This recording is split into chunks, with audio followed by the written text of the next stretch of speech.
Arizona Senate Bill 1070, and this is something that I asked to be put on here as a work study. As you all know, recently the state of Arizona passed the Senate Bill 1070, which dealt with illegal immigration in the state of Arizona. And there's a lot of confusion by people out there, not only in our state, but across the nation, on what Senate Bill 1070 actually says. I have read it. I actually have a copy here. And what it does, it basically or essentially takes the federal law and applies it to the state, and saying the state will take a proactive approach to ensure that illegal aliens are turned over to ICE. For those who are unfamiliar with it, the state of California, particularly San Bernardino and Riverside County, has been doing this regularly for several years. When people are arrested and put into our jails, they get screened, and if they're found to be in the country illegally, they are turned over to Immigration's Customs Enforcement and deported from the country. That's something that's been going on here for a long time. The Arizona bill does not do anything more than what the federal law already requires. And I think personally that if your first act upon entering our country is an illegal one, I think you're off on the wrong foot. Plenty of people come to our country legally. Sure, the process is rather onerous and it takes a while, but you know, it's something that you should earn to come into our country if you want to become a citizen. You shouldn't just come in illegally and then expect everybody to allow you to stay as long as you want. I wholeheartedly support Senate Bill 1070 from Arizona. I think our community supports it, and I'd like the council to take a formal stand in support of this Arizona bill. I want to ask any questions that anybody. This one thing I just wanted to point out in the bill. It does state that you know, a law enforcement officer who is authorized by the federal government to verify or ascertain an alien's immigration status enforces this, or a law enforcement officer or agency communicating with the United States Immigration and Customs Enforcement or the United States Border Protection pursuant to 8 United States Code Section 1373C. It doesn't, in Arizona, it does not allow their police officers to arrest somebody and deport them across the border. It goes through the federal process, and they have to have probable cause. It's generally someone that they've already contacted that's for a lawful reason that has violated another law that they're contacting. And if they're determined, or at least probable cause exists, if they believe that person's in our country illegally, they contact ICE. The state of Arizona is not deporting people, and neither do we in California. We turn those people over to Immigration and Customs Enforcement, and I think that's something that should be done. You know, and just a further note, you know, recently, something that brought this to my attention. I recently attended.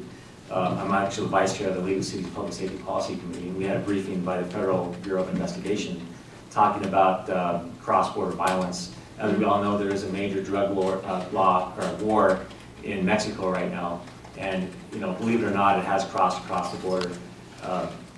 They mentioned the case of an individual being kidnapped all the way up in Monterey, California, being transported back across the border and held for ransom in Mexico.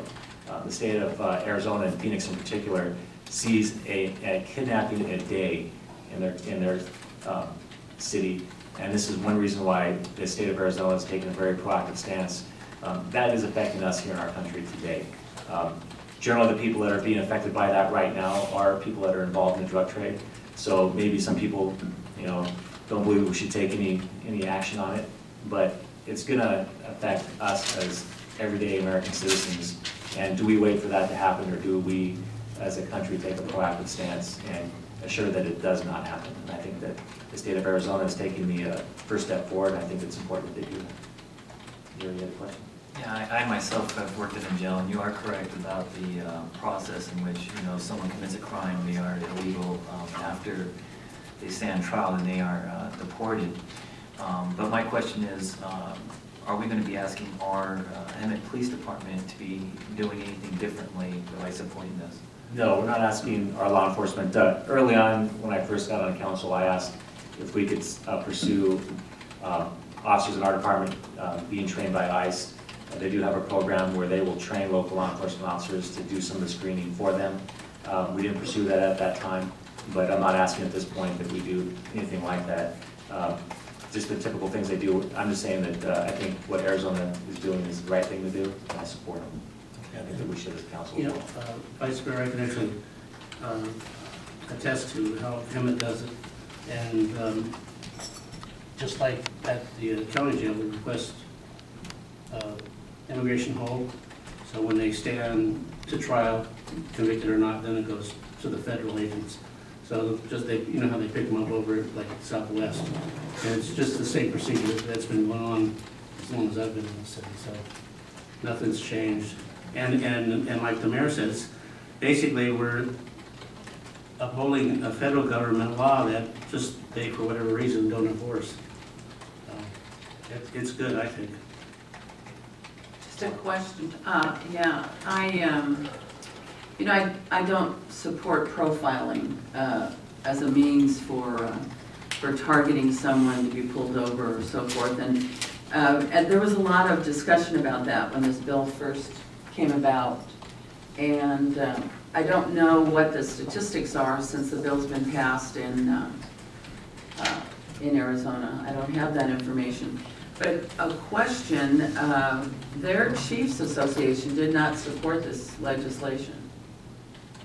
And neither did their municipal league over there, which is curious to me. Because as you mentioned, Eric, the amount of crime that they have that has hopscotched because of the cartels along the border and the crossings, the illegal crossings. California has a much better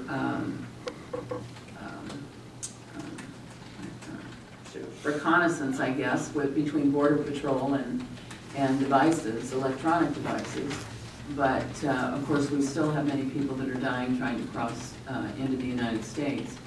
But I'm just curious why there was apprehension by the Chiefs Association. Do you have any idea at all? I don't, but you know, it's amazing. Anybody that's ever flown internationally knows that when they fly back into LAX, they have to wait in a long line. They have to go through screening as an American citizen. You have to, you know, be asked where you came from and stuff like that. You have to declare anything. And I can't fathom that I, as an American citizen, flying back into the airport, has to go through more than someone who can just jump over the fence and enter our country illegally. That's just unconscionable to me. But, well, I mean, I don't know that. I don't think I know anyone who approves of illegal immigration, because it's a question of what part of illegal don't you understand. You know, like no. But I was just curious why they didn't support it, but the Officers Association did. They came out in full support of it. And of course, they're the first line and first responders, you know, so. It is what it is, and I think what it's sending is a message to the federal government for them to know that we support ICE, but we'd also like them to do their job. And just to add to that, I mean, me being in law enforcement, we realize that you know it's illegal to racially profile. You got to have probable cause to actually pull someone over. And I mean, we can make contact with people on the street, but they don't have to talk to us. And you know, of course, we're going to still abide by those laws, and we're not going to be profiling or anything like that. Right. Is there any member of the public who would like to speak? My name is Kat Chovivian.